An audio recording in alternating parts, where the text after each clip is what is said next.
ನಿಮ್ಮ ಮೇಲೆ ಬಂದಿರುವಂಥ ಈ ಒಂದು ಗಂಭೀರ ಆರೋಪ, ಇದ್ರ ಬಗ್ಗೆ ತಾವು ಈ ಸಂದರ್ಭದಲ್ಲಿ ಏನು ಹೇಳೋಕ್ಕೆ ಇಷ್ಟಪಡ್ತೀರಾ? ಹಾಗೂ ಅವ್ರ ಹತ್ರ ಇರುವಂಥ ಈ ವಾಯ್ಸ್ ರೆಕಾರ್ಡಿಂಗ್ ಆಗಿರ್ಬೋದು, ಮತ್ತೊಂದು ಮಗದೊಂದು, ಇವೆಲ್ಲದರ ಬಗ್ಗೆ ಸಂಕ್ಷಿಪ್ತವಾಗಿ ಕುದೂರ್ ನ್ಯೂಸ್ಗೆ ತಾವು ಪ್ರತಿಕ್ರಿಯೆಯನ್ನು ನೀಡಲೇಬೇಕು ಅಂತ ಈ ಮೂಲಕ ತಮ್ಮಲ್ಲಿ ಕೇಳ್ಕೊತಾ ಇದ್ದೀನಿ ಸರ್. ಅವರು ಮಾಡಿರುವಂಥ ಆರೋಪದ ಬಗ್ಗೆ ನೀವೇನು ಹೇಳ್ತೀರಾ ಸರ್?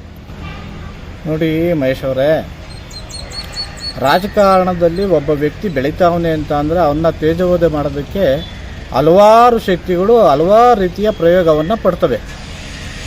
ನಮ್ಮ ಆತ್ಮೀಯರ ಹತ್ರ ಇರ್ಬೋದು, ನಮ್ಮ ಹತ್ತಿರದಲ್ಲಿರೋರ್ತವ ಇರ್ಬೋದು, ಏನೇ ಆಗಿರ್ಬೋದು, ಅದು ತೇಜೋವಧೆ ಮಾಡ್ತಾರೆ. ಮೊನ್ನೆ ಕೆಂಪೇಗೌಡ ಜಯಂತ್ಯೋತ್ಸವದ ಕಾರ್ಯಕ್ರಮದಲ್ಲಿ ಮಾನ್ಯ ಕ್ಷೇತ್ರದ ಶಾಸಕರಾದ ಬಾಲಕೃಷ್ಣ ಅವರು ನನ್ನನ್ನು ಮುಂದಿನ ಜಿಲ್ಲಾ ಪಂಚಾಯಿತಿ ಸದಸ್ಯರು ಅಂತ ಅನೌನ್ಸ್ ಮಾಡಿದ್ರು. ಅನೌನ್ಸ್ ಮಾಡಿದ್ದನ್ನು ತಡೆಯೋಕ್ಕಾಗದಂಥ ಕೆಲವು ಶಕ್ತಿಗಳು, ಕಾಣದ ಕೈಗಳು ನನ್ನ ವಿರುದ್ಧವಾಗಿ ಷಡ್ಯಂತ್ರವನ್ನು ಮಾಡಿ, ಕುತಂತ್ರವನ್ನು ಮಾಡಿ, ನನಗೆ ತೇಜೋವಧೆಯನ್ನು ಮಾಡಬೇಕು, ಇನ್ನೇನನ್ನು ಮಾಡಿ ನಮ್ಮನ್ನು ಡಿಗ್ರೇಡ್ ಮಾಡಬೇಕು ಅನ್ನೋ ಒಂದು ವಿಚಾರದೊಳಗೆ ಭಾಳ ಪ್ರಯತ್ನ ಪಟ್ಟಿದ್ದಾರೆ. ಈ ಪ್ರಯತ್ನವನ್ನು ಎಲ್ಲ ರೀತಿಯ ನಮ್ಮ ಕುದೂರಿನ ಸಾರ್ವಜನಿಕರೆಲ್ಲ ನೋಡಿದ್ದಾರೆ, ಅವ್ರಿಗೆಲ್ಲ ಗೊತ್ತಿರೋ ವಿಚಾರ. ಬಟ್ ಆದರೆ ಯಾರೇ ಆರೋಪ ಮಾಡಲಿ, ಏನೇ ಮಾಡಲಿ, ಅದಕ್ಕೆ ಉರುಳಿರಬೇಕು. ಉರುಳಿಲ್ದಲೆ ಏನೇ ನಡೆದಲೆ, ಏನೂ ನಡೆದಲೆ ಸುಮ್ಮನೆ ತೇಜೋವಧೆ ಮಾಡೋದು ಇದು ಒಂದು ಷಡ್ಯಂತ್ರನೇ ಅಂತ ಅಂತೀವಿ. ಈ ಷಡ್ಯಂತ್ರಕ್ಕೆ ನಾನು ಬಲಿಯಾಗಕ್ಕೆ ಹೋಗ್ಬೇಕಾಗಿ ಬಲಿ ಆಗಿಲ್ಲ. ಅವರೇನೇ ಮಾಡಿದ್ರು, ನನ್ನ ರಾಜಕೀಯ ನಿಪುಣತೆ, ನನ್ನ ಗುರುಗಳಾದಂಥ ಬಾಲಕೃಷ್ಣ ಅವರು ಮತ್ತು ಅಶೋಕ್ ಅವರು, ರೇವಣ್ಣ ಅವರು ಮತ್ತು ಡಿ.ಕೆ. ಶಿವಕುಮಾರು ಮತ್ತು ಡಿ.ಕೆ. ಸುರೇಶ್ ಅವರು ಇವನ್ನ ನಮಗೆ ಕಲಿಸ್ಕೊಟ್ಟಿದ್ದಾರೆ. ನಾನು ರಾಜ್ಯ KPCC ಸಂಚಾಲಕನಾದ ಮೇಲೆ ಇವೆಲ್ಲ ತೇಜೋವಧೆಗಳು ಸರ್ವೇ ಸಾಮಾನ್ಯ.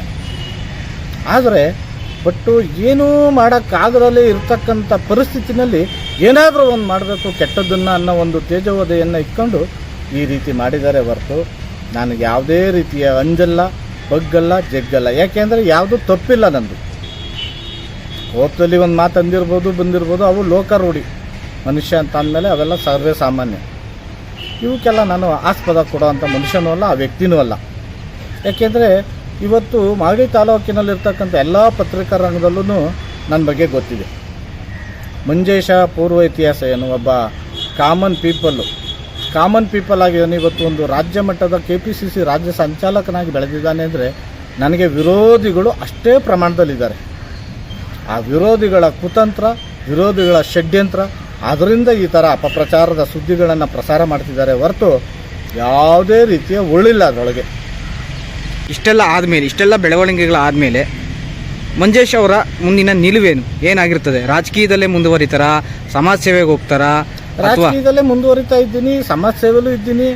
ನಾನು ಯಾವ್ಯಾವ ರೀತಿ ಎಲ್ಲೆಲ್ಲರಿಗೂ ಯಾರ್ಯಾರು ಯಾವ್ಯಾವ ರೀತಿ ಸೇವೆ ಮಾಡಬೇಕು ಅನ್ನೋದನ್ನು ಈಗಾಗಲೇ ನೋಡಿದ್ದಾರೆ ತಾಲೂಕಿನ ಜನತೆ. ಸೇವೆಯನ್ನು ಮಾಡಿದ್ದೀನಿ. ನನ್ನ ಸೇವೆಯನ್ನು ಗಣನೆ ಮಾಡಿಕೊಂಡು ನಮ್ಮ ಕ್ಷೇತ್ರದ ಶಾಸಕರು, ನಮ್ಮ BDCC ಬ್ಯಾಂಕ್ ನಿರ್ದೇಶಕರು ಅಶೋಕ್ ಅವರು, HM ರೇವಣ್ಣ ಅವರು ಮತ್ತು ಡಿ.ಕೆ. ಸುರೇಶ್ ಅವರು ನಮ್ಮ ಬೆಂಗಾವಲಿಗಿದ್ದಾರೆ. ಇವೆಲ್ಲ ಷಡ್ಯಂತ್ರಗಳು ಸರ್ವೇ ಸಾಮಾನ್ಯ. ಇದಕ್ಕೆ ಜಗ್ಬೇಡ, ಇದಕ್ಕೆ ಬಗ್ಗಬೇಡ. ಇವೆಲ್ಲ ನಮ್ಮ ಮೇಲೆ ನಡೆದಿದ್ದಾವೆ, ಈಗ ನಿನ್ನ ಮೇಲೆ ನಡೀತಾ ಇದ್ದಾವೆ. ಅವಕ್ಕೆಲ್ಲ ನೀನು ತಲೆ ಕೆಡಿಸ್ಕೋಬೇಡ ಅಂತ ಹೇಳಿದ್ದಾರೆ. ನಾನು ಅವರ ಮಾರ್ಗದರ್ಶನದಲ್ಲಿ ಒಳ್ಳೆ ರೀತಿಯ ವ್ಯಕ್ತಿನಾಗಿ, ಒಳ್ಳೆ ರೀತಿಯ ಸಮಾಜ ಸೇವೆಯನ್ನು ಮಾಡ್ಕೊಂಡು ಹೋಗ್ತಾ ಇದ್ದೀನಿ. ಇವೆಲ್ಲ ದುಡ್ಡು ಕಾಸಿನ ಹಣದ ಆಸೆಗೆ, ಅಮಲಿಗೆ ಬಲಿಯಾಗಿ ನನ್ನ ಮೇಲೆ ಮಾಡ್ತಾ ಇರ್ತಕ್ಕಂಥ ತೇಜೋವಧೆಗಳೇ ಹೊರತು ಯಾವುದೇ ರೀತಿಯ ಸ್ಪಷ್ಟ ಇದಿರತಕ್ಕಂಥ ಯಾವುದೇ ತೇಜೋವಧೆ ಇದಲ್ಲ. ಆಡಿಯೋ ಬಗ್ಗೆ ತಾವೇನು ಹೇಳ್ತೀರಾ ಸರ್? ಅದೆಲ್ಲ ಸುಳ್ಳು. AI ಬಂದಿರೋ ಆ್ಯಪ್ನಲ್ಲಿ ಕ್ರಿಯೇಟ್ ಮಾಡಿರ್ತಕ್ಕಂಥ ಇವೆಲ್ಲ ಸೆನ್ಸಾರ್ಗಳು. ಈಗಾಗಲೇ ಸುಮಾರು ಜನದ ಮೇಲೆ ಆರೋಪಗಳು ಬಂದಿದ್ದಾಗ ಇವೆಲ್ಲ ರೀತಿ ಆರೋಪಗಳು ಹೆಂಗೆ ಕೋರ್ಟಲ್ಲಿ ಓದೋ ಅನ್ನೋದು ತಮಗೆಲ್ಲರಿಗೂ ಗೊತ್ತಿರ್ತಕ್ಕಂಥದ್ದು ಜಗಜ್ಜಾಹೀರಾದಂಥ ಮಾತು. ಈಗ ನಮ್ಮನ್ನು ದುಡ್ಡಿನ ಆಮಿಷಕ್ಕೂ ಅಥವಾ ನಾವು ತೇಜೋವಧೆ ಮಾಡಿಬಿಟ್ರೆ ಇವರು ಹೆದರ್ಕೊಂಡ್ಬಿಡ್ತಾರೆ, ಬಂದ್ಬಿಡ್ತಾರೆ, ನಮ್ಮ ಹತ್ರ ರಾಜಿ ಆಗಿಬಿಡ್ತಾರೆ, ನಮಗೆ ದುಡ್ಡನ್ನು ಕೊಟ್ಬಿಡ್ತಾರೆ ಅನ್ನೋ ಆಮಿಷಕ್ಕೆ ಬಲಿಯಾಗಿ ಈ ರೀತಿ ಮಾಡಿದ್ದಾರೆ. ಆ ರೀತಿ ಆರೋಪ ಮಾಡೋದ್ರಲ್ಲಿ ಯಾರೋ ಆರೋಪ ಮಾಡಿದ್ದಾರೆ, ಆಯಪ್ಪಂದು ಏನು ಪಾತ್ರ ಇಲ್ಲ ಅಂತ ಅನ್ಕೊಂತೀವಿ. ಯಾರೋ ಕಾಣದ ಕೈಗಳು ಅವ್ರಿಗೆ ಉತ್ಪ್ರೇಕ್ಷೆಯನ್ನು ಕೊಟ್ಟು ಪುಕ್ಲಾಯಿಸಿ ಈ ಥರ ಮಾಡಿಸಿದ್ದಾರೆ. ಅದರೊಳಗೆ ಯಾವುದೇ ತಿರುಳಿಲ್ಲ. ನಿಮಗೆ ಈ ಒಂದು ವಿಚಾರದಲ್ಲಿ ಹಣದ ಆಮಿಷ ಏನಾದರೂ ಮಾಡಿದ್ರೆ ಸರ್ ಯಾರಾದರೂ? ಕೊನೆಗೆ ಒಂದು ರೀತಿಯಲ್ಲಿ ಯಾವುದೋ ಒಂದು ರೀತಿಯಲ್ಲಿ ಸೆಟ್ಲ್ಮೆಂಟಿಗೆ ಬಂದರು. ನಮಗೆ ಕೊಟ್ಟಿರ್ತಕ್ಕಂಥದ್ದನ್ನೆಲ್ಲ ಬಿಟ್ಬಿಟ್ರೆ ಕಂಪ್ಲೇಂಟನ್ನು ವಾಪಸ್ ತಗೊಂತೀವಿ ಅಂದರು. ನಾನು ಈ ದೇಶದ ಸಂವಿಧಾನವನ್ನು ನಂಬ್ಕೊಂಡು ಬದುಕ್ತಾ ಇರ್ತಕ್ಕಂಥ ಮನುಷ್ಯ, ಕಾನೂನು ರೀತಿಯಲ್ಲಿ ಏನಾಗ್ತದೋ ಆಗಲಿ, ನ್ಯಾಯಾಲಯದಲ್ಲಿ ನನ್ನ ದೋಷಿ ಅಂತ ಆರೋಪ ಮಾಡಿ ಅಪರಾಧಿ ಅಂತ ಮಾಡಿದ್ರೆ ನ್ಯಾಯಾಲಯಕ್ಕೆ ನಾನು ತಲೆಬಾಗ್ತೀನಿ, ಕಾನೂನಿಗೆ ತಲೆಬಾಗ್ತೀನಿ ಅಂತ ಹೇಳ್ಬಿಟ್ಟು ನಾನು ಕಾನೂನು ಹೋರಾಟಕ್ಕೆ ನಿಂತ್ಕೊಂಡೆ. ಕಾನೂನು ಹೋರಾಟದಲ್ಲಿ ಈಗಾಗಲೇ ಸದ್ಯ ಪ್ರಮಾಣದಲ್ಲಿ ಜಯವನ್ನು ದಕ್ಕಿಸ್ಕೊಂಡಿದ್ದೀನಿ. ನಮ್ಮೆಲ್ಲ ರಾಜಕಾರಣಿಗಳು, ನಮ್ಮ ಸಮಾಜ ಸೇವಕರು ಎಲ್ಲ ನಮ್ಮ ಬೆಂಗಾವಲಿಗಿದ್ದಾರೆ. ಯಾಕೆಂದರೆ ಇಂಥ ಷಡ್ಯಂತ್ರಗಳು ನಡೀತಾ ಇರ್ತಕ್ಕಂಥದ್ದು ನಿಮಗೆಲ್ಲರಿಗೂ ಗೊತ್ತಿರೋ ವಿಚಾರ. ಒಬ್ಬ ರಾಜಕಾರಣಿ, ಅದರೊಳಗೂ ಒಬ್ಬ ದಲಿತ ಸಮುದಾಯದ ಒಬ್ಬ ರಾಜಕಾರಣಿ ಈ ಮಟ್ಟಕ್ಕೆ ಬೆಳೀತಾವನೆ ಅಂದಾಗ ತೇಜೋವಧೆ ಮಾಡೋದು, ಷಡ್ಯಂತ್ರ ಮಾಡೋದು ನಿಮಗೆಲ್ಲ ಗೊತ್ತಿರೋ ವಿಚಾರ. ಈ ಷಡ್ಯಂತ್ರದಲ್ಲಿ ಏನೂ ಉಳಿಲ್ಲ. ಸುಮ್ಮನೆ ನನ್ನನ್ನು ತೇಜೋವಧೆ ಮಾಡಬೇಕು ಅನ್ನೋ ದುರುದ್ದೇಶ ಇಟ್ಕೊಂಡು ಈ ರೀತಿ ಮಾಡಿಸಿದ್ದಾರೆ. ಸರ್, ಕೊನೆಯದಾಗಿ ಮಂಜೇಶ್ ಅವರು ಮುಂದಿನ ದಿನಗಳಲ್ಲಿ ರಾಜಕೀಯದಲ್ಲೇ ಮುಂದುವರಿತಾರ? 100 ಭಾಗ ಮುಂದುವರಿತಾರೆ. ಈ ಕ್ಷೇತ್ರದ ಶಾಸಕರಾಗ್ಬೋದು ಅಥವಾ ನೆಲಮಂಗಲ ಕ್ಷೇತ್ರದ ಶಾಸಕರಾಗ್ಬೋದು. ಅವರ ಅಂಬೇಡ್ಕರ್, ಬುದ್ಧ, ಬಸವ ಅಂಬೇಡ್ಕರ್ ಕೊಟ್ಟ ಮಾರ್ಗದರ್ಶನ, ನಮ್ಮ ಕ್ಷೇತ್ರದ ಶಾಸಕರು ಮತ್ತು ಎಚ್.ಎಂ. ರೇವಣ್ಣ ಅವರು ಮತ್ತು ಡಿ.ಕೆ. ಸುರೇಶ್ ಅವರ ಸಹಕಾರದಿಂದ ನಾವು ಮುಂದುವರಿತೀವಿ. ಏನೂ ತೊಂದರೆ ಇಲ್ಲ. ಇವೆಲ್ಲವೂ ಜೀವನದಲ್ಲಿ ಒಂದೊಂದು ಪಾಠ, ಅದು ಅನುಭವ ಆಗಿದೆ.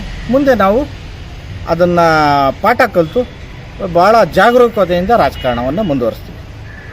ಸರ್, ಇಷ್ಟೊತ್ತು ಕುದೂರು ನ್ಯೂಸ್ ಜೊತೆ ಮಾತಾಡೋದಕ್ಕೆ ತಮಗೆ ತುಂಬ ಹೃದಯದ ಧನ್ಯವಾದಗಳು ಸರ್. ಧನ್ಯವಾದ ಸರ್ ನಿಮಗೆ.